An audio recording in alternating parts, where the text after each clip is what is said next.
Alright, welcome back friends, this is MDawg. We're going to check out Spirit Island. This is a digital adaptation based on a board game designed by Eric Roos, I believe is how you say his name. The developer and publisher of this digital version of Spirit Island is Handelabra Games. So we're going to check this out, and today the only thing we're going to look at is actually the how to play, basically the tutorial section of Spirit Island. It is my hope that after getting refreshed on some of the rules in general about Spirit Island, but also specifically the digital implementation, that we can maybe do a playthrough or two of some actual matches of Spirit Island. I like Spirit Island, though I don't have a whole lot of experience with it yet, so I feel like I'm kind of the perfect test candidate on this tutorial. I've played Spirit Island, I believe it's called Horizons, and I'll get into what I play and what I physically own, and we'll do a little more deep dive into Spirit Island and my thoughts on it if we get to the playthrough. But today I really want to focus on sort of this question of how good is the tutorial or how to play section of the digital implementation of Spirit Island, because this is a fairly crunchy game. For being a co-op hobby modern board game, it's fairly crunchy. It's certainly known as one of the more strategic co-ops, or a lot of people do play Spirit Island solo. So let's see how they manage that in this digital implementation, and let's jump into how to play. Okay, so we've got an introduction.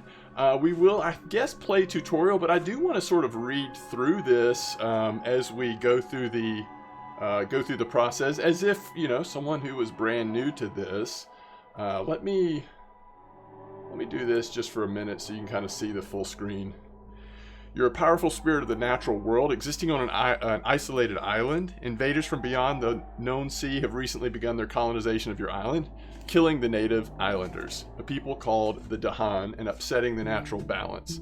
The spirits of the island must grow in power and throw back the invaders before the island is blighted beyond hope of recovery. And you see some of the cool artwork there. Let's see. So let's go if we hit 2. So this is 2 of 43, and it's scrollable. So I don't know that we're gonna spend a whole lot of time. So this is actually, looks like maybe the directions or instructions sort of written out. How to play. Okay, so maybe it shows we're going through overview here. A new story, 1 to 4 spirits. After the setup, you can customize the island and spirits by dragging and dropping. We can probably figure that out. Right-click on the spirits to get more information. Certainly one of the cool things of this game is how many spirits there are and how different your experience is based on which spirit you're playing with. Reduce difficulty options, thematic map, thematic board setup. 1 player, if you're playing with 1, use northeast. So it sort of tells you on setup how things are going to look. Adversaries are the colonizing powers from the world of Spirit Island. So this is basically an adversary, if I remember correctly. And again, because I've played a little more of the introduction version of Spirit Island, which is which came out, I think it's Horizons? Let me just look this up while we're looking at this. I should have had this pulled up already on BGG. So you've got Spirit Island, and then you also have, am I right about Horizons? Yeah, Horizons Spirit Island came out in 2022. So that's one difference, is that the Horizons version of Spirit Island does not have the adversaries, at least that I remember. I could be wrong. I could be wrong on that. But I think this gives, like, instead of the adversary just being the generic, like, enemy, you know, representation, it gives it a little bit of a difference, like, based on which adversary power you choose to put into effect. Let's see if it actually shows an example. Yes, so here's an example of an adversary, Kingdom of Brandenburg, Prussia. And this is just one of them, but it shows some of the effects that using that adversary is going to have. Boy, I feel like we are getting deep into Spirit Island. So this is the problem maybe with Spirit Island, right? You try to learn how to play it, and you just get in so deep right from the start. It might just be overwhelming to some people. I am going to click on play tutorial very soon. I say very soon. I'm kind of interested in seeing how they lay all this out, but I will try not to linger too long. I feel like this is the full instruction booklet in terms of the length of this. I mean, it is like intended for the digital version, but you know what I mean. Games with only one spirit use a single board as the whole island. A spirit playing alone can target itself with powers that target another spirit. Okay. Okay.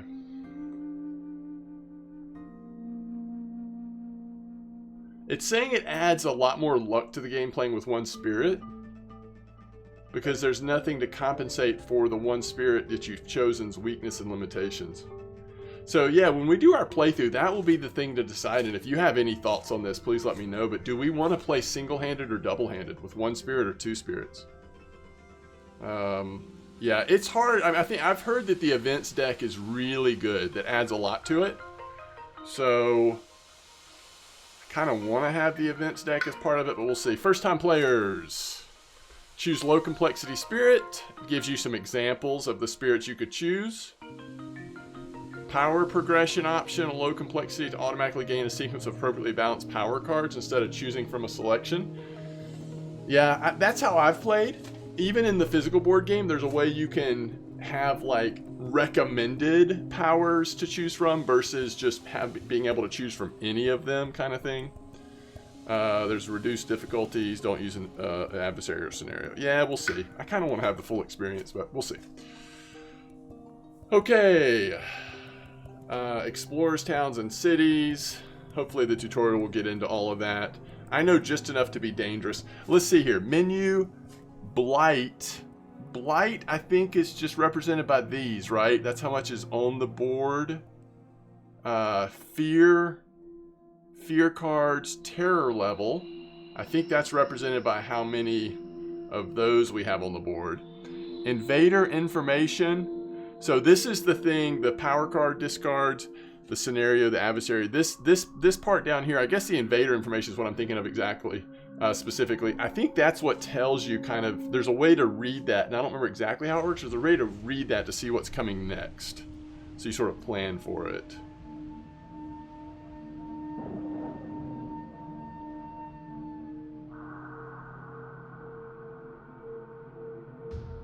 Okay. Yeah, we're only at 7:43. This is crazy. All right, spirit panels. Maybe we should just go ahead and click on tutorial, and then we can come back to, because we can remember we're on gameplay basically. Page 1 of gameplay is just a couple pages back. All right, let's see what happens on the tutorial. My goodness, this is, I just, you know, I haven't played Spirit Island in a while, and I didn't play it enough when I did play it for everything to sort of stay with me. And like I said before, the majority of my time, which isn't even that much time, was on Horizons, the more basic version. So I'll be helping you learn how to play. You can see your island behind me. Let's take a closer look. The board is divided into 8 lands with exactly 2 of each terrain. The ocean space on the left is not a land and is not in play. Lands next to the ocean are coastal and the others are inland. The other edges of the board are not the ocean and are inaccessible. So this is where having a different, and you can change this in the options, I noticed, having a different playmat might make it initially a little easier to understand this, but this is the only ocean. Everything else is considered inland or not next to the ocean. There are 2 green jungles. One is coastal and the other is inland. So this one's going to be inland. This one's considered coastal because part of this land is next to the coast there. There are 2 gray mountains. One is coastal, the other is inland. Obviously, this is the coastal mountain. This is the inland mountain. There are 2 brown sands. This is like desert. One is coastal and the other is inland. Once again, there are 2 light blue wetlands. Both of them are inland. Neither one of them are on the coast. So the wetlands, oddly enough, are not on the ocean. Or not coastal at all. You can adjust your view of the island, mouse wheels plus or minus. You can click and drag. You can also use WASD or arrow keys. So that's the island board. Let's look at the pieces that populate the board. Okay, so we can go to options. Let's see if I can change what I was talking about. Playmat. So let's say we wanted to play on this playmat. Oh, that's kind of weird. What if we do that? I still want it to be sort of calming.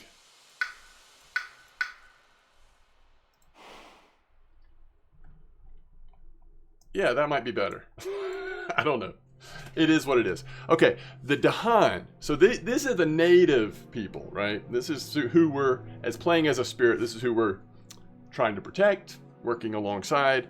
Native semi-nomadic human inhabitants. They came to Spirit Island long ago, have worked out a coexistence with the spirits. Okay, so there's lots of, there's 6 Dahan. Not normally any population growth in the game's timestamp, but as you'll see, it's possible. That's interesting. So in a normal game of Spirit Island, there's not population growth, but probably based on the spirit you're playing with, maybe some other factors as well, the game is saying it's possible.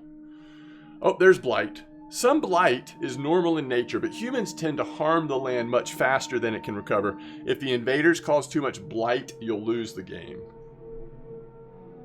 Yeah, so in the physical version of Spirit Island, I just remember those blight representations of blight, and it's always like if too much is coming out on the board, you're looking at how much is left and realizing that that's sort of one of the ways which you can just completely lose the game. Okay, so now we have some cities. Their colonization, the invaders have begun to colonize your land. Their colonization and taming of the land has upset the natural balance. I can't remember the difference. One can turn into the bigger. On the right in the mountain, there's a town. I guess that makes sense. Town and city, probably. These pieces represent homesteads, small frontier settlements. On the left in the sands, there's a city. Cities are the largest and most pernicious type of invader piece. It's funny how the language that we use in this game is just really charged language. I guess I'm just acknowledging that. The invaders are persistent. They explore the island, build settlements, and ravage the land with their activities, causing blight and harming the Dahan. Let's see what happens if the invaders are left unchecked. Oh no.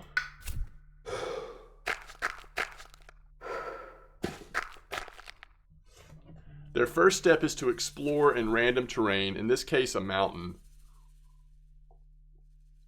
Explorer is added to any mountain land with a source of invaders. So, the reason why the mountain lands had a source of invaders is because this one was next to it. I'm just kind of seeing if I remember this correctly. This one is next to it, and obviously this one's on top of it. So because of that, the city produced an explorer to this mountain land, and the mountain land here, this town produced an explorer there. The ocean is always a source of invaders. Ah, so the ocean could have been the source of the invader. And so is any town or city. So maybe I'm wrong. Maybe this mountain's got it because it's the ocean. The coastal mountain got an explorer, and so did the inland mountain since it has a town. Yeah, so it looks like that's it. So these lands, because of this map only has one coast and 3 lands are adjacent to it, these are going to be some of the most difficult to defend spots on this map, I would assume. After exploring a terrain on the next turn, the invaders will build there, adding new towns and cities. Town, city. So I guess because this already had a town, the next build was a city. If there are more towns than cities in a land, they will build a city. Otherwise, they will build a town. If there are more towns than cities, they will build a city. Yeah. So once there's a town, if they go to build again, it's going to be a city, if I'm understanding that correctly. So in the coastal mountain, they built a town. Wait. Oh, yeah. In the inland mountain, they built a city. I was like, why are you circling this and calling it the coastal mountain? But no, I just hadn't read the second part. This is the inland mountain. They built a city because there was already a town there. And you have to imagine, I mean, This is a digital representation of a physical board game. So I think so far, even if you've never played this game before, you can imagine that when the invaders take their turn, how this would look, how this would work on a physical board game, right? You're seeing what land they go to. Do they have access to go to that land? In this case, it was mountain.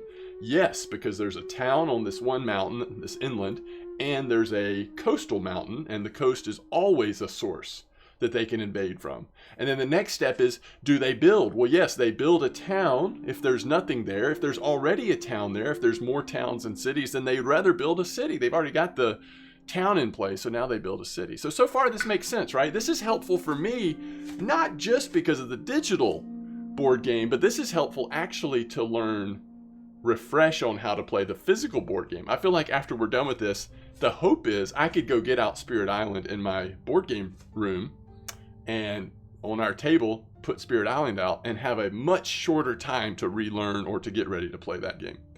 But the invaders aren't finished yet. On the same turn, they will explore in another random terrain. What comes next? Okay, it looks like it's the forest, if that's what it's called. Okay, so now I must be right about exploring adjacent. The invaders explored in the jungle. Sorry, I said forest, didn't I? Both jungles have sources of invaders. Each of them got a new explorer. All right, so obviously this one is because of coast or adjacent, but this one's gotta be because of adjacency. The mountains are in danger. On the next turn, the invaders will ravage those lands.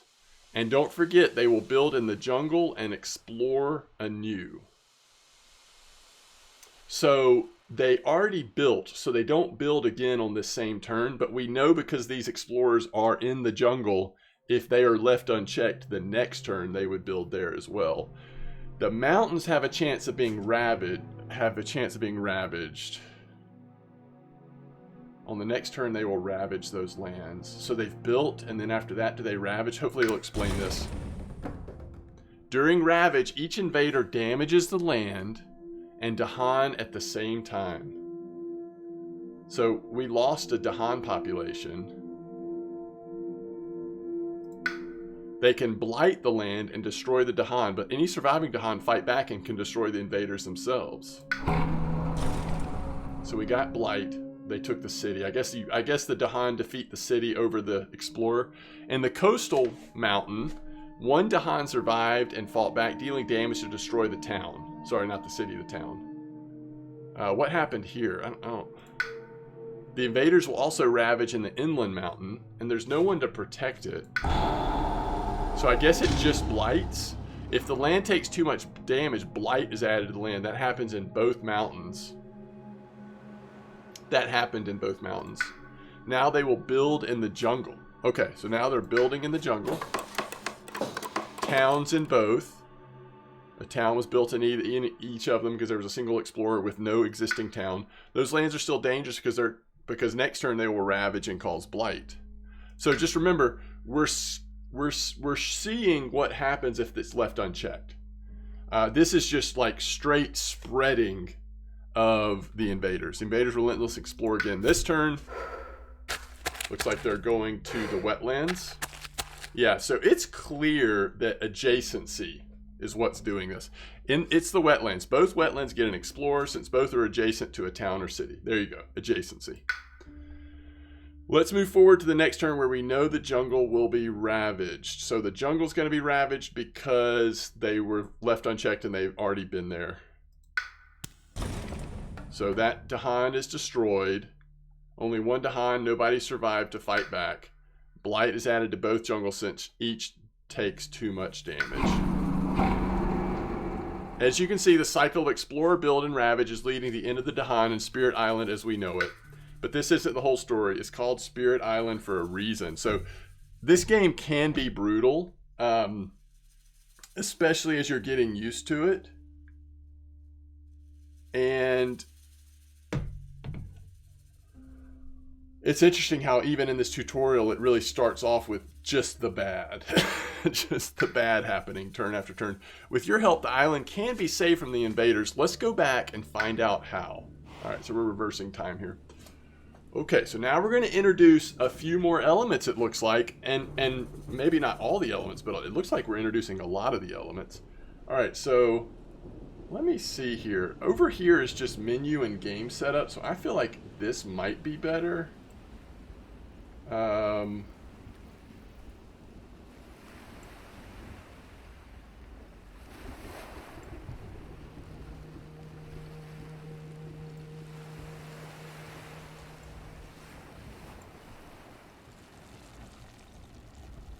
I think I'm just going to stay down here, get a little smaller and stay down here so that I'm not in the way of the buttons and stuff. For thousands of years, I mean, because again, below me right here is just menu and game setup. For thousands of years before even the Duran arrived, powerful spirits have existed on the island.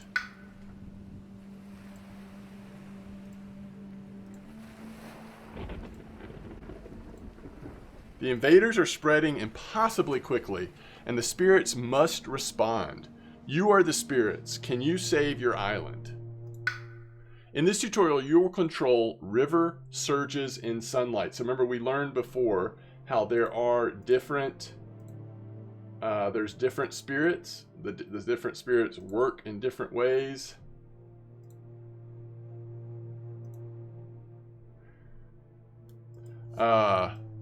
And we're going to be controlling the one, I remember this art, the river surges in sunlight is the name of our spirit. To win the game, you must drive all invaders from the island. That may seem an impossible task at the moment. However, the more you grow in power and make the invaders afraid, the easier it will become to win.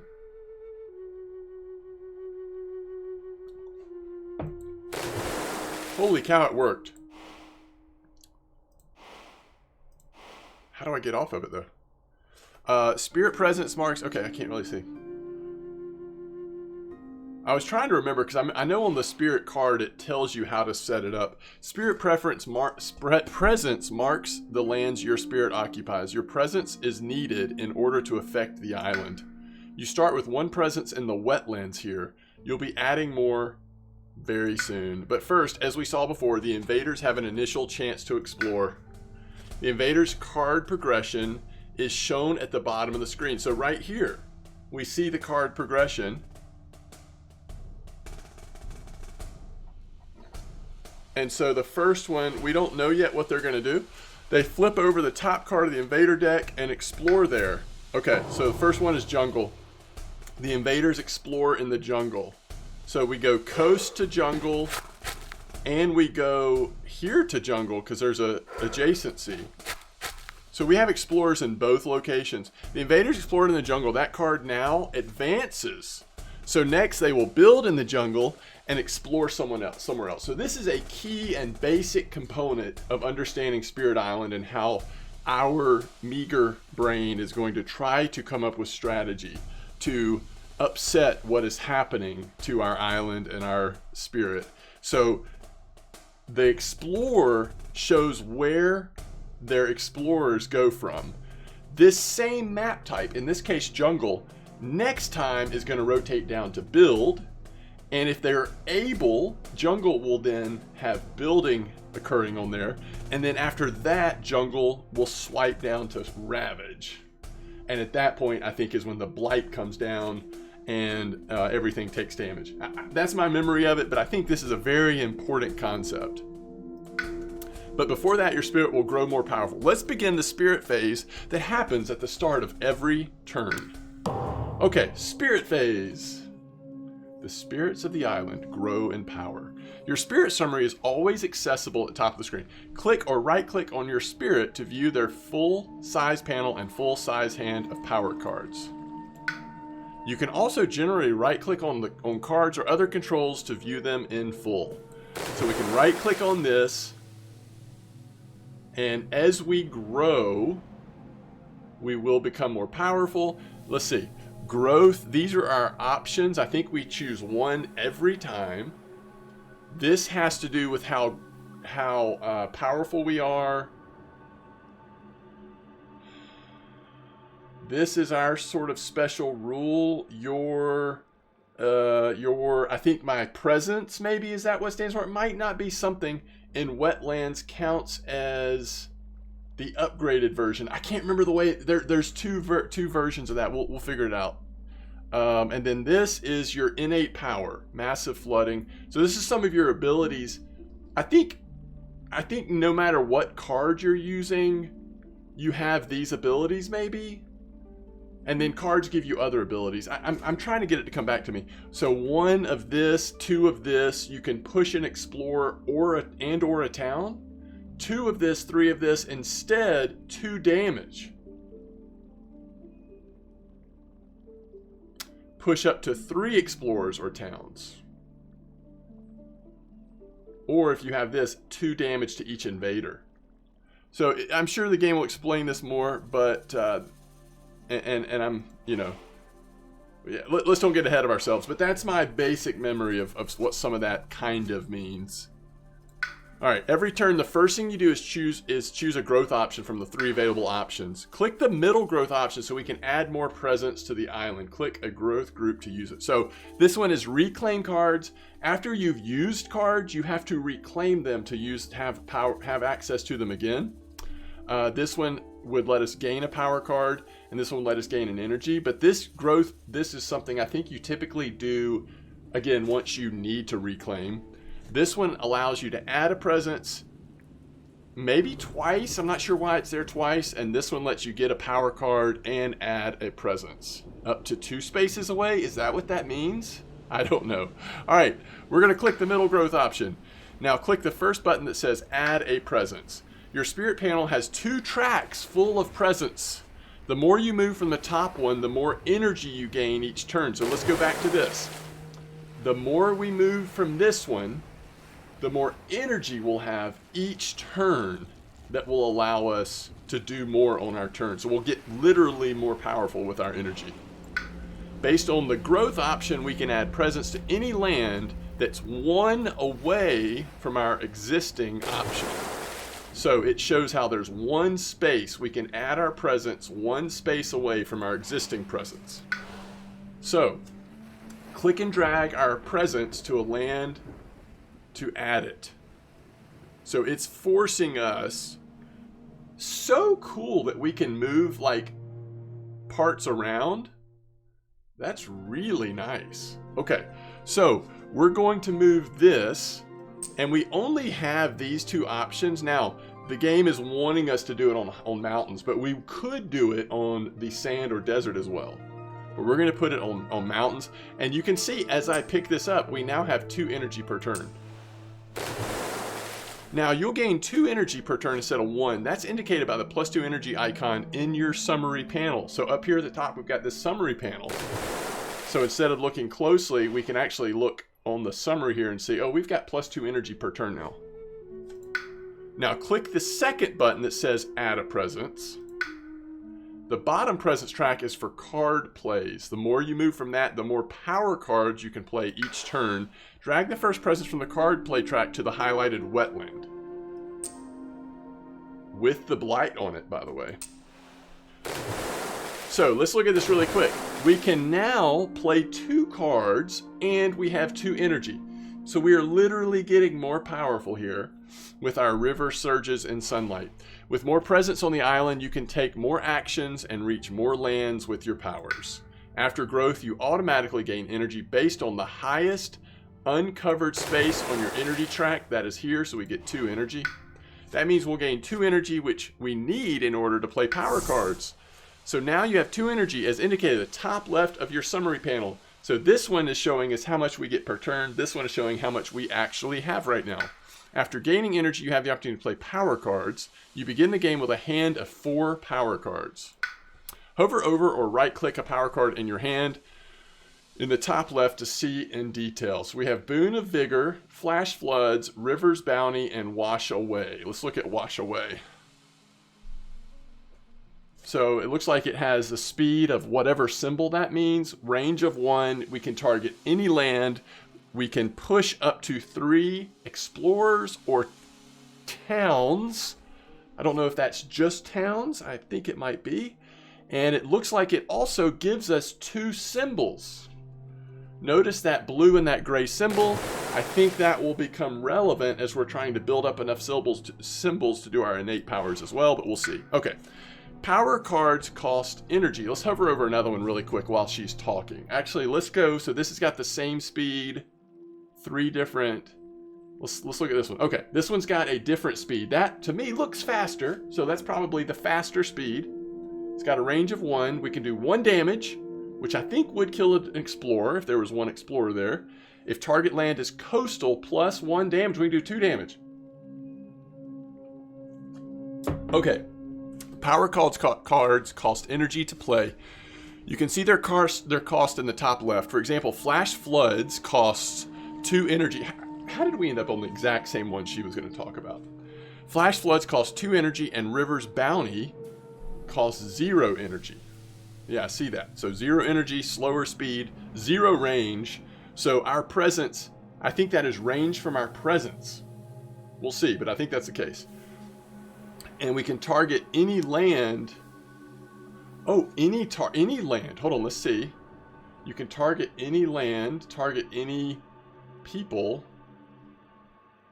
I don't know. Okay. All right. In order that you play cards, the order doesn't matter, but you can only get 1 chance to play them right now in the spirit phase. We'll explain why we're choosing these cards soon, but for now, click Flash Floods and River Bounties to play them. Notice that when you play cards, their energy cost is deducted from your total energy. We have 0 now. We can only play 2 cards in total right now based on the bottom presence track. So we chose 2 cards because we have the ability to play 2 cards. We spent 2 energy because we had 2 energy. Even though we could afford to play Boon of Vigor, we can't play it as well. So the thing that will be interesting to track here, to notice, is if we hold energy from one turn to the next, does it save, or do we discard it? I don't remember. Okay, we're ready to move on, so click Finish Playing Cards below to continue. Alright, so first, speed is the faster one. Now it's time to use some of these powers. Power is the main way that you affect the island. Fast powers are marked in red and act before the invaders get a chance to do anything. We have the opportunity to use them right now. Slow powers, which this was slow, act after the invaders have taken all of their actions for the turn. We played 1 fast power, Flash Floods. We can now use it to deal damage and get rid of invaders. So let's see, Flash Floods can target any land that's within range 1 of a land with our presence. I've highlighted all the possible target lands. So you can target any land. There's no restriction as long as it's 1 range from our current presence. And if the land is coastal, it's plus 1 damage. So this is coastal, this is coastal. If there was reason to do 2 damage, we could do 2 damage there. So here, our presence is here. So we could do it to the one that our presence is on, or any of these. Our presence is here, so we could do it here, or any of these. Our presence is here, we could do it here, or these 2. Okay, let's target the inland jungle with 1 lone explorer. Click and drag Flash Fudge to the jungle to use it on that land. Oh, this is awesome. I love the graphic representation. Okay, 1 damage was enough to take out the explorer. 1 damage in the jungle. Damage is the most common way of removing invaders from the island. Once an invader has taken damage equal to their health, they are destroyed. Explorers have 1 health. Towns have 2 health. Cities have 3 health. Easy to remember. In this case, there was an explorer with 1 health. We were dealing with 1 damage. The explorer was damaged and destroyed. So this was inland, but it's a whole town. It has 3 health. 2 damage was not enough. And I think if you don't fully destroy it on a turn, it gets back to its full health. We destroyed the invaders in that land, so they will be unable to build there this turn. That means fewer invaders for us to deal with later. There are no more fast powers left to use. Next, the invaders will take their actions. Okay, so we have fast turn, invader phase, and then slow turn is what it looks like. There's a jungle card in the build slot, so the invaders will build in any jungle they have pieces. So we're about to find out the new explorer area as well. Okay, so in the jungle, they build here. They got a town because they didn't already have a town. They built a town in the coastal jungle with Explorer there. In the inland jungle, nothing happened because you destroyed the invaders earlier. Next, the invaders will flip over a new invader card, Explorer in that terrain. And we have mountains. So they come here. And they come here.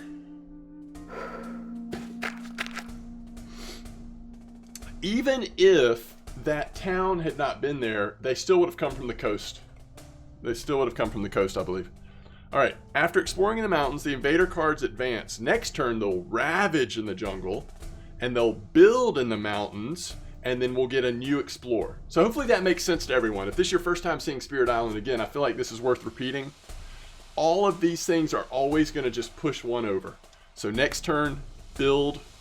The jungle, which is currently in build, will move to ravage. Mountains, which is currently explored, will move to build. And we'll have a brand new random land that they'll be exploring. Alright, it's slow turn. So we still have River's Bounty. The invaders have finished their actions for turn, so now it's our chance to use slow powers. Let's start with the River's Bounty. It can target land within 0 range of our presence, so only land that has our presence. Let's look at that really quick. We have slow speed, 0 range, so it actually has to be the present where the presence is, but any type of gather up to 2 Dahani. And if there are now at least 2, add 1 Dahani and gain 1 energy. Wow! I don't even remember about how all that works. This is going to be great. I'm glad it's showing us this one. Alright, using slow powers just like using fast powers. Click on drag River's Bounties on the inland mountain. Yes, this seems like a good option.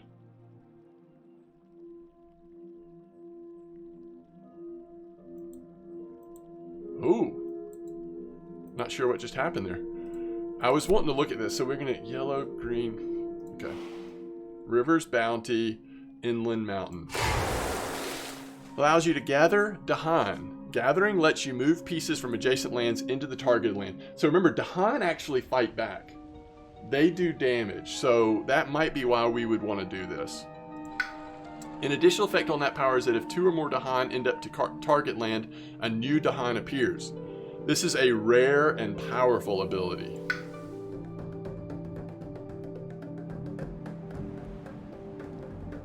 Alright, they're wanting us to click that one and that one.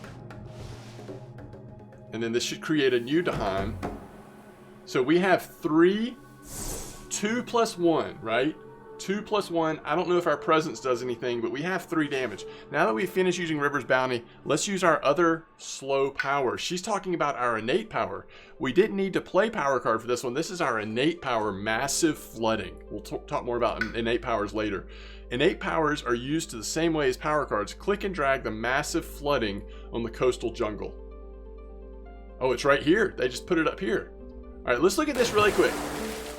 So my understanding is this would mean we can push 1 explorer or 1 town. We have a range of 1, any land can be targeted, and it is slow. But Massive Flooding can get stronger if we have more abilities. Right now we have 2 of the yellow, but we only have 2 of the blue, so we can't do this one yet. We have 1 red that we're not using at all. So that's why we're using this. We're going to push this on coastal jungle. Can we push them out to sea? What's going on right now? Massive Flooding allows us to push an invader. Pushing them lets you move pieces from the targeted land to an adjacent land. I guess not to the sea. The invaders will ravage in the jungle next turn, so the town is a big threat. We can deal with it by pushing it away. So again, we're using the strategy. If we know that ravaging is going to happen in jungle, we have got to help out this jungle before it happens. We're going to push it away. Click on the town. And then, where are we clicking it to? Select it, the coastal sand. So that's this one, and push it there. Time passes. The months and years go by as they always have. At the end of every turn, all played power cards are discarded. Your innate power expires, but you may be able to activate it again next turn.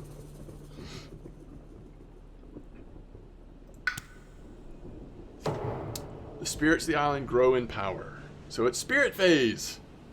You've completed your first turn in Spirit Island, but there's still much to learn, so let's carry on. I'm glad it's not over there. I mean, we know enough to get started, but there's a lot of parts of the game that we haven't seen yet. So I'm glad it doesn't finish there. Now it's time to grow again. We want to continue adding presence to the island to become stronger and affect more areas. Remember, each turn we can only choose 3 options. Click the middle growth option, we can add more presence to the island. Like before, click the first button that says add a presence. So remember, we're about to be adding off presence here. And they're suggesting we put it here. The coast. Drag a presence from card plays to the coastal sands. Oops. Oh. This is the card track, not the presence track. Okay. Sorry, not the energy track. Second button adds a presence. And oh, that's why we did it first from there, because they're actually going to have us do 2 of these. Now we can play 3 cards a turn. See how the presence stacked? When 2 or more of your presents are in the land, it creates a sacred site. That's indicated on the board by the glowing mark underneath your presence. So we have a sacred site now. Sacred sites are required to use some powers. You can think of them as more of a powerful presence in whatever land they reside in. Notice that we can now play 3 cards. I think this means we draw 2 cards. This might mean we have a maximum hand of 7. I don't know. I'm guessing.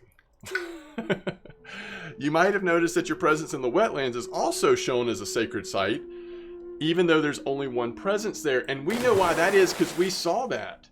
Our presence in the wetlands counts as a sacred site. That is our special rules for river surges and sunlight. This is because the river surges and sunlight special rule, River's Domain. Is that what it was called? River's Domain, which treats their presence in any wetlands as a sacred site. You can see your special rules at any time in the bottom left corner of your full spirit panel. View that by clicking the summary panel at the top. We finished growth and gained energy. We can now play up to 3 cards per turn, but we only have 2 left in hand. Click on them both to play them. So it only uses 1 energy. So it looks like we're going to be able to see if we carry energy. Push up to 3. And if you target your something, they gain 1 energy. I don't know. All right. Look, your innate power, Massive Flooding, has appeared again in your play area. It's time we explain how elements let you activate your innate powers. When you play a power card, you gain the element shown on it. For example, Boon of Vigor has sun, water, and plant. Sun, water, and plant. Wash Away has water and mountain. Wash Away gave you another water along with earth. The total elements you have are shown below your hand of cards. Here are our elements. 1 sun, 2 water, 1 earth, 1 plant. Hovering over your innate powers show you that it requires 1 sun and 2 water to activate it, and so it did. You'll be able to use it in the slow power phase. Elements only last while their cards are in play. But the more elements you can gain by playing the right cards, the more powerful effects you can activate. Let's move on to using fast powers. Click Finish Playing Cards to continue.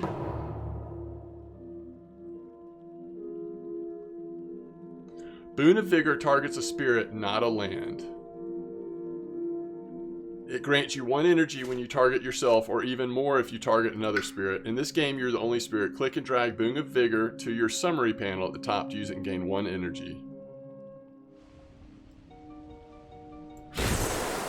Now it's the invader phase. There's jungle card in the ravage slot, so the invaders will deal damage to any jungle where they have pieces. I don't think they have. Oh yeah, there's 1. Alright, let's look at the coastal jungle. Since we pushed the town away, there's only an explorer and a Dahan there. Explorers always deal 1 damage, so this explorer will deal 1 damage to the land and 1 damage to the Dahan.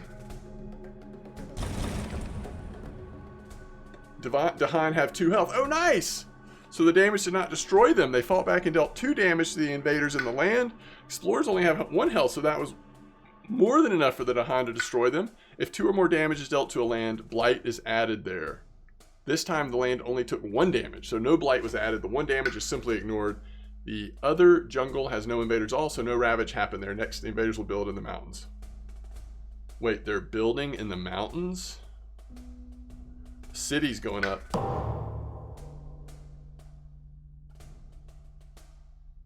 This turn, the invaders' construction is booming. In the coastal mountain, they will build a town.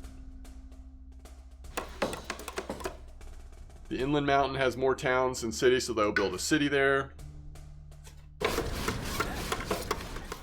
Next, the invaders will flip over a new invader card and explore in that area. So it's important to realize, and I'm remembering this myself, the fighting, the like automatic fighting between the invaders and the Dahan only happened during the Ravage, it appears.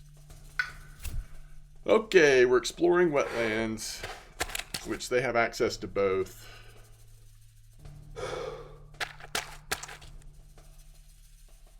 After exploring in the wetlands, the invader cards advance. Next turn, they will ravage in the mountains and build in the wetlands.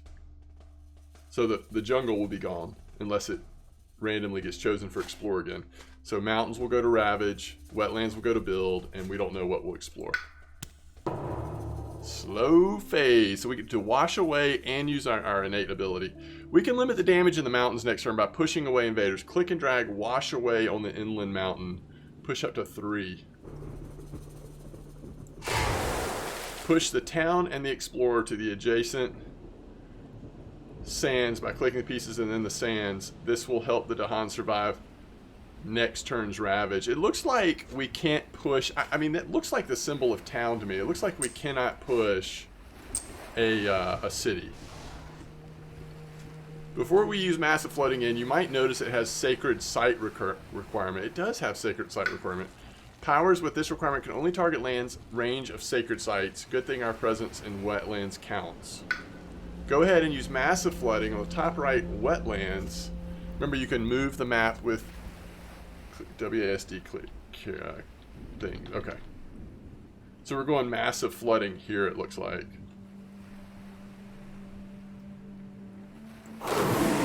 Push the explorers to the sands. Will prevent building next turn in that wetlands.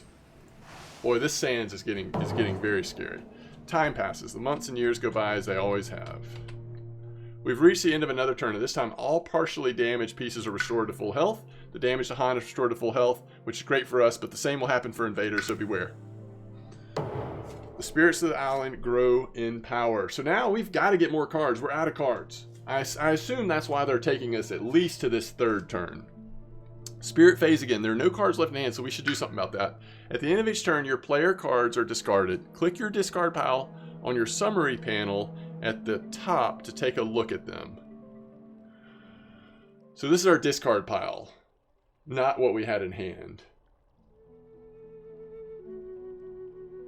Okay. Here are all the cards you've played during your previous turns. Click anywhere outside the window to close your discard pile. To get your cards back in your hand, you must reclaim them during growth. Reclaim moves all of your cards from your discard pile into your hand. The first growth option has reclaim cards. You'll also gain a new power card and 1 energy. Let's use it. It looks like it's... We've gained a brand new power card. Let's look at this power card. I think we know enough to figure out what this means. So we see that it's giving us the moon symbol. That's the first time I think that we've had a chance to get the moon symbol. It is a cost of 1 energy. By the way, the question of does our energy go from turn to turn? Yes, we now have 6 energy. It costs 1 energy.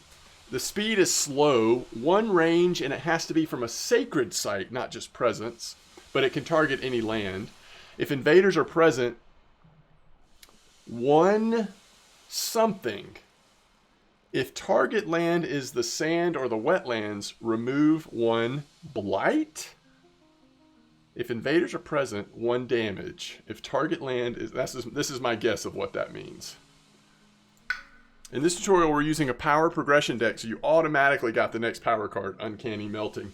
When we play for real, we will give ourselves choices so that we can make lots of mistakes and suffer a demise on the island. We can play up to 3 cards this turn. When playing cards, you'll want to think about how you're using them in fast and slow power phases. Flash floods can help before the ravage in the coastal mountains. River's Bounty, Uncanny Melting will help strengthen our position. Go ahead and play Flash Floods, River's Bounty, and the new card, Uncanny Melting. Massive Flooding has been activated thanks to all the elements. Ooh, we got the middle one because we have at least 2 sun and at least 3 water. It's going to be more powerful this turn, though. Hover over it to see the second level has been unlocked. Love it. Sometimes it makes sense to play cards for their elements, even more than their power effect. We'll make use of massive flooding in the slow power phase. Let's move on to fast powers. Click finish playing cards and continue. Alright, fast cards.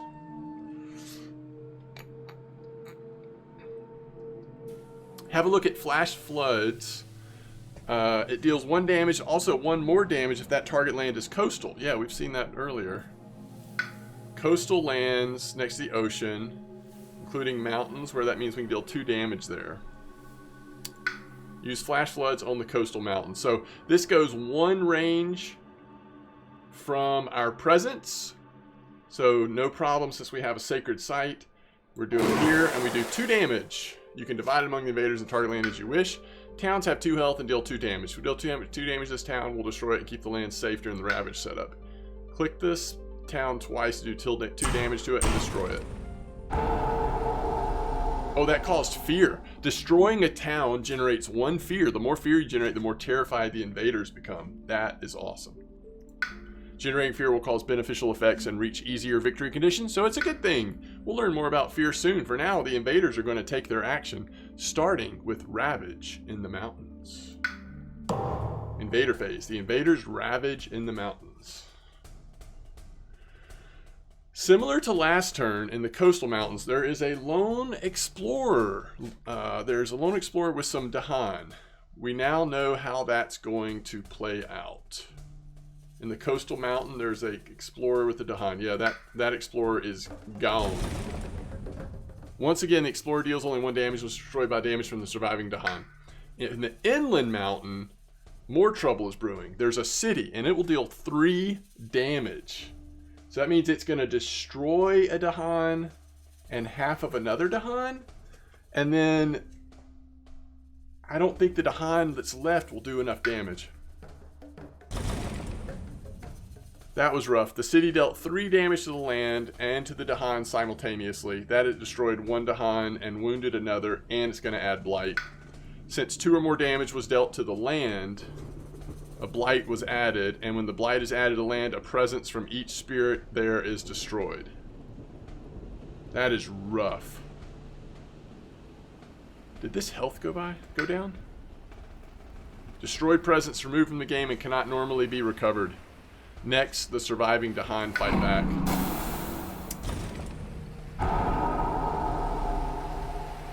Cities have 3 health. The 2 surviving Dahan dealt 2 damage each, total 4 damage. I guess I forgot that they do the same damage of health that they have. So I did 2 and 2, that's 4. Enough to destroy the city. Destroying a city generates 2 fear, so now there's 3 out of 4 fear. That was a tough battle, but sometimes sacrifice is necessary on the path to victory. Next, the invaders will build in the wetlands. So it's build time. So we ravaged mountains, now we're going to build wetlands.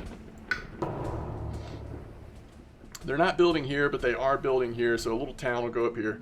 Our slower powers last turn are paying off now as the invaders only build a single town.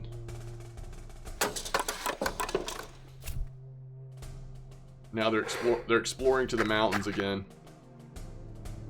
Mountains have been rough. The invaders explored the mountains again, and now the invader cards advance. Next turn they will ravage in the wetlands and build in the mountains. Slow phase. Our new power card, Uncanny Melting, can be used to generate fear and remove blight from sands and wetlands. So we can remove this blight. Uncanny Melting on the middle wetland. So it can be done anywhere. It has to be 1 range from a presence. Divine, I can't remember what it's called now, but that counts as this. So we do the fear from Uncanny Melting. We reach generate 4 fear. That earns a fear card and resets generated fear back to 0. So we got a fear card. Next turn before the invaders act, the earned fear card will become flipped over and resolve. Fear cards always have beneficial or neutral effects. Click the fear deck at the bottom of the screen to see the status of the fear cards. Once we earn 2 more fear cards, we'll reach terror level 2 and an easier victory condition. If we earn all the fear cards, we win immediately. Also note that removing the blight from the wetlands returned it to the blight pool.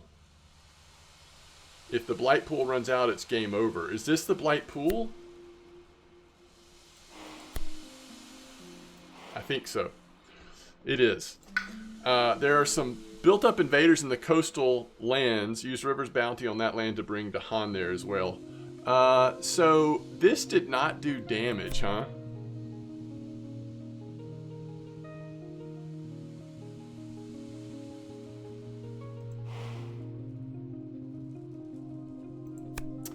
Wait. If invaders are present... I just need to remember what that symbol is. Sorry, we'll figure it out. Alright. River's bounty on that land to bring Dahan there as well. River's bounty on the coastal sands. So we're going to bring 1, 1. That's going to create a new Dahan.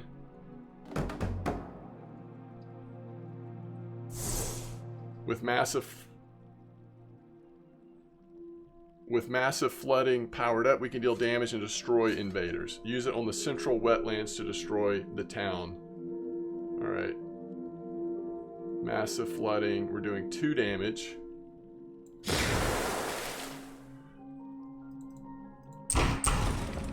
And then we can push this guy if we want to. Push 3 explorers or towns. We could push away that explorer. But remember what happens in a ravaging land with lone explorer? It'll end up destroyed by the Dahan. So yeah, we don't want to do that. We don't... Let's see. Up to, we don't have to push anything at all. Click finish. Pushing below to carry out without pushing. Great. I love it. That was a good clarification. Smart of them to include that situation where you actually don't want to use a power and showing how it says up to so you don't have to use it. Good time to use your third growth option. Click on it to gain a new power card and add a presence.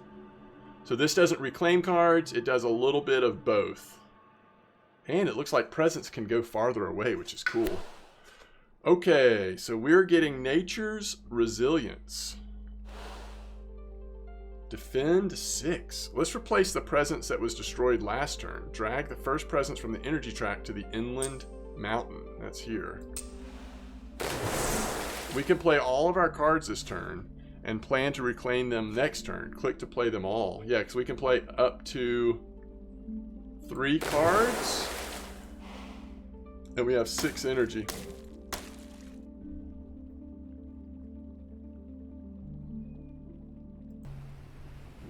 Okay. We've unlocked massive flooding in, but only at the first level. Click finish playing cards.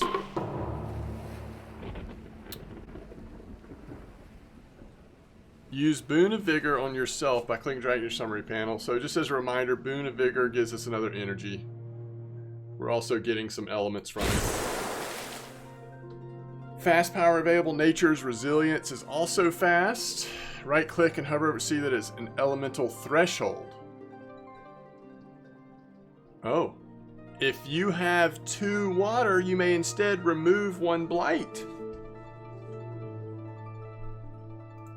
The main effect, Defend 6, isn't useful this turn. However, since we have 2 this turn, we can use the threshold effect to remove blight instead. You will still be able to use massive flooding later. Elements are not consumed by effects. You have them for the turn so long as the cards are in play. There's only 1 blight on the island, so use Nature's Resilience on that mountain. Click over the button to card to remove the blight. So, does this still have a range? I'm assuming it does, but we're going to be within range because we've got it on both sides.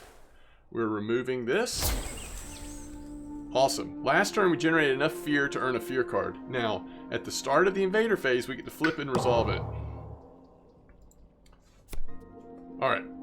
Wary of the interior. Each player removes 1 explorer from an island. Fear cards have an escalating effect depending on the current terror level. We're still at terror level 1, so the top effect occurs. If we're at terror level 2, each player removes an explorer and a town. If it was 3, an explorer and a town from any land. Terror 2 was an inland land, 1 is an inland land, but it's just the explorer. We can remove an explorer from an inland land, and any land not adjacent to the ocean is considered inland. By removing 1 lone explorer into the mountain, we can prevent the invaders from building there this turn because they're building here. So inland mountain is here. Click the land to select it and remove the explorer. Love it. Next, the invaders will ravage, build, and explore as usual. Ravaging wetlands, I think that's okay. He's just gonna die.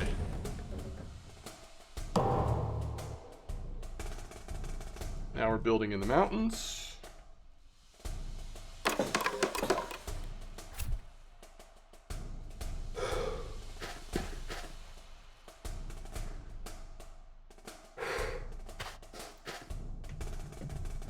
And exploring in the sand.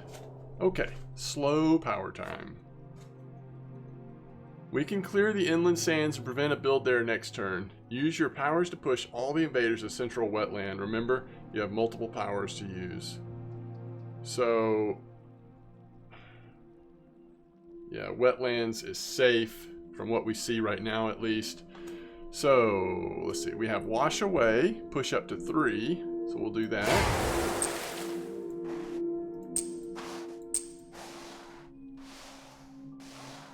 We could have also pushed the town. Should we have done that? Push 1. Okay, this also actually pushes. Okay, great. So that's it. We used all of our powers, all of our abilities. Time passes. Spirit's Island grow in power.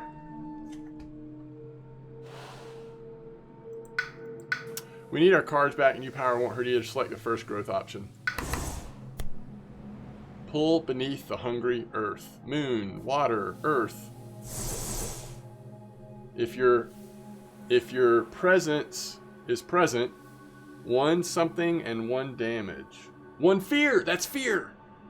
That's the fear symbol, I bet. If your target land is this or this, you get 1 damage. Pull beneath the hungry earth gives us more damage and fear if used properly. Play it along with flash floods and river's bounty. We still have tons of energy. Our innate power is active at the 2nd level with these elements. Click finish, playing cards. Let's go destroy some invaders.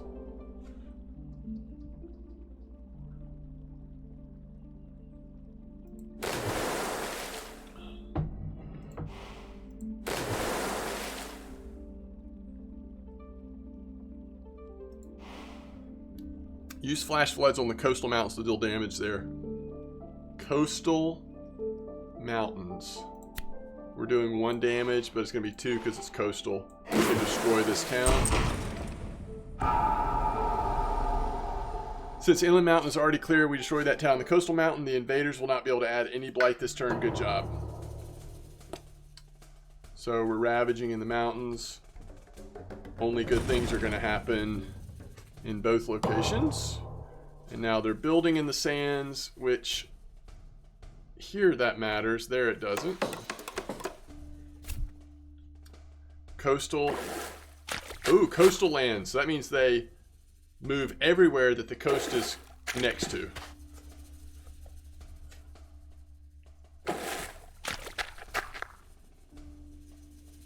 This time the invaders exploring the coastal lands, so they added an explorer to every land adjacent to the ocean. Gotcha. That means they're going to build in every area. Oof, that's rough. Then they'll ravage. All right. Pull beneath the hungry earth has 2 conditional effects. One that requires a presence and one that needs a sands or wetlands. Luckily, we can satisfy both. Okay, so let's just pull up what she's referring to really quick. Pull beneath the hungry earth. If your presence is there, 1 fear, 1 damage. If we are going sands or wetlands, it's another damage. Okay. Use your power to destroy the 2 towns in the coastal sands. Leave the explorer there. We have a trick up our sleeve to deal with them next. Okay. So we're going here. And this is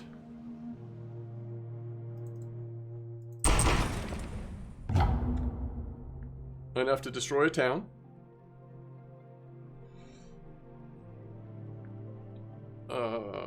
Two damage and push 3, but we're supposed to leave them there. Wait, is there another way to do 2 damage?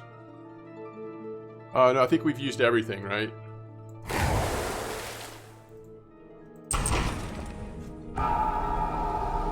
More fear.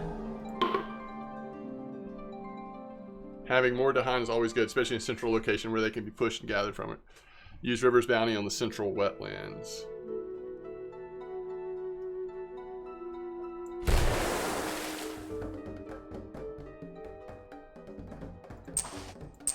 Yeah, I like that strategy. This is far from the action right now based on what's down here, based on what's coming here. So let's pull them both from over there. So we create a new one, so even more Dahan. This is going really well. In real games of Spirit Island, it's often not going this well. There's only a little more I need to teach you before you can take on the challenge alone. You have growth in power and knowledge. At this point, we have lots of energy and not much to do with it. Choose the third growth option to gain a new power card. Accelerated Rot. We got a major power. These are generally more powerful than minor powers, so we've been relying on, but also cost more energy to use. Yeah, it costs 4 to use. 2 fear, 4 damage. If you have 3, 2, 3, 5 damage, and remove a blight. And I think you choose between those 2 powers. Or does it also happen? That actually looks like... I don't know. Often they will have a powerful elemental threshold ability. This one is no exception. With the right elements, Accelerated Rot can do a whopping 9 damage. So it's both of them. Major powers have a drawback. When you gain them, you must forget a power card to make room for them. Forgetting a power means you don't have access to it anymore. You can forget any power, including from your discard pile or the major power you just gained. Click any power to forget it except for Nature's Resilience. We'll need this turn.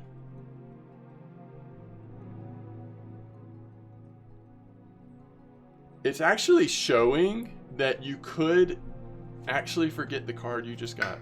So weird. All right, let's discard... I really like some of these abilities. We're going to discard Flash Floods. Go ahead and add a presence to wherever you like. So that gives us more energy. I don't know what that symbol is.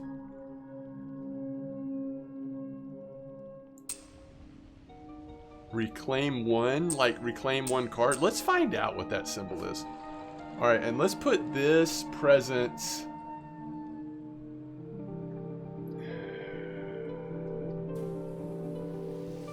maybe here? That makes sense. I think either one of these are fine. I'm gonna go there. Uncovering the reclaim 1 space on your presence track allows you to choose a single power card to reclaim each turn. Each turn you get to? Alright. Nature's Resilience. Now it's your choice for what cards to play. Think about the problem you need to solve on the board. When you're finished, click Finish Playing Cards. Okay, I'm not going to think too hard because this has gone on for so long. 3, 2, 3. Is there any chance we could get that? 3, 2, 3. How many cards can we play? I'm forgetting everything right now. We can play 3 cards. We only play 2 more cards. There's no way we're getting to 3, 2, 3, by the way. It still is a great card, though.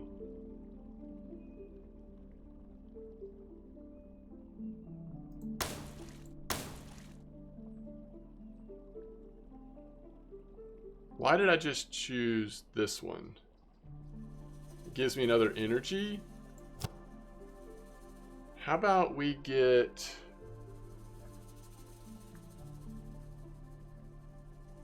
how about we get this? This is going to be a strong turn. All right, we want to be careful about the sands, right? Oh, we can use this to defend, actually, to help defend the against the Ravage. That's going to be 3, 4, 5. That completely, yes, I love it. That's why she's making us take that Nature's Resilience, because she hasn't shown us defend yet. Nature's Resilience has defend 6. When we use it on land, invaders would deal damage to land or Dahan there. They deal 6 less damage. It means they'll end up dealing 0 damage to both the land and the Dahan. Remember, after the invaders ravage, any surviving Dahan still fight back. They can destroy invaders. Their defense is powerful tool in the arsenal, especially when Dahan are in the land. Nature's Resilience on the coastal sands to defend against ravage. We earned a fear card last turn, so at the start of the invader phase, we get to flip it and resolve it. Each player removes 1 from a land where it's the only invader. You can choose a land with a single explorer town. It's up to you. We have a presence there now. Actually, so I'm going to protect the presence. Why not?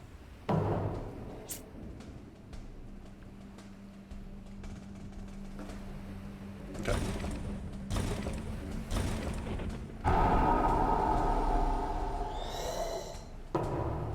That was so strong. That defend, she's right. That was sick. All right, there's a little build. Now we're gonna explore the wetlands. Nothing here though. Nothing here. Love it. Love it. All right, you're now ready to continue on your own. Victory is close. I believe you can do it. Remember the terror level? The cards show you what you need to win. Right now it requires you to move all explorers, towns, and cities. Reach level 2, you can reduce it just towns and cities. Much easier to achieve. Beware, there are 3 ways to lose. Running out of blight in the blight pool, all of your presence on the island will spell doom. Invader's deck, 5 cards left. If that runs out, they can't reveal another explorer with all hope is lost.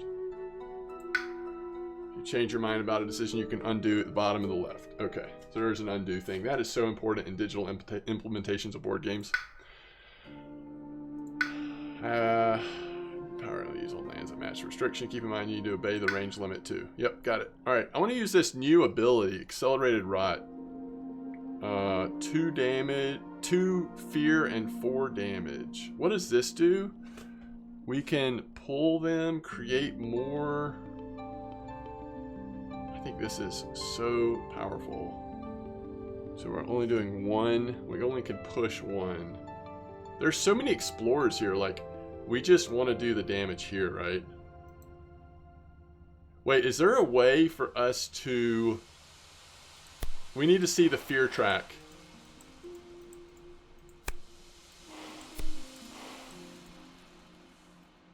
We're 1 away from getting to 2. But that won't happen until the next turn. Okay. So this does 2 damage, 3, 4. They end up dying anyway. This does 1 fear and 1 damage if it's... Okay, 2 damage. Maybe we actually do that. And we use this to overkill the... I don't think that makes sense. No, let's do this here. There's the fear. We just did another... Okay, different victory condition. I think we can win right now. Why isn't that dead? Oh, it will be.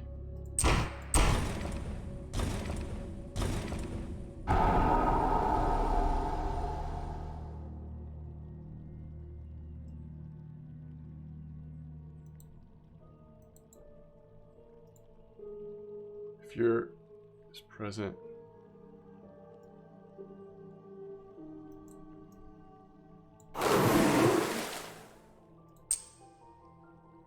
Oh, shoot. We're just pushing.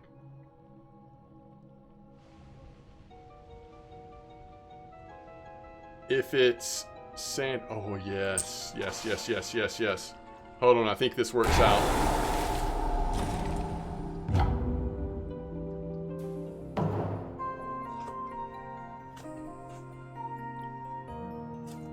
Awesome.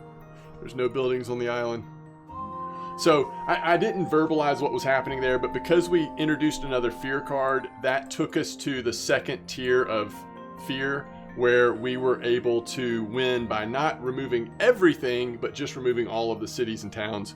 And that last push allowed us to use the ability that was stronger when on the sand tile, and that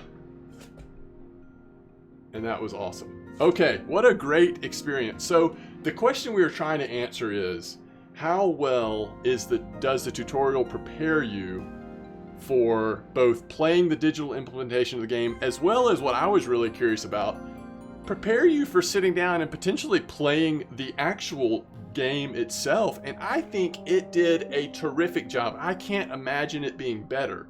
Now, it took over an hour, but that's because this is a fairly weighty, heavy game.